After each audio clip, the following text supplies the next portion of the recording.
এক্ষুনি তোর বাবাকে ফোন করে এখানে 50 লক্ষ টাকা নিয়ে আসতে বল। আমার বাবা নেই আঙ্কেল, আমার মা আছে, কিন্তু মায়ের কাছেও তো টাকা নেই। ঠিক আছে, তোর মায়ের কত টাকা আছে এক্ষুনি নিয়ে এখানে আসতে বল।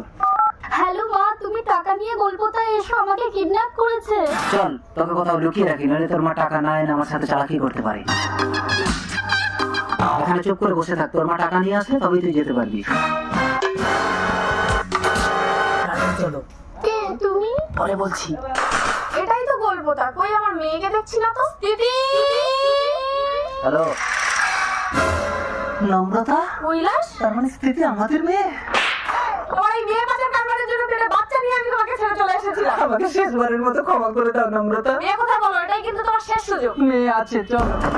স্থিতি এখানেই তো রেখে গেছিলাম। Hello police. আমার নাম নির্ণয়, তুমি আমাকে বিয়ে করবে? না, আমি মায়ের কাছে যাব। এই কি হচ্ছে এখানে? না না কিছু না, আমার বউ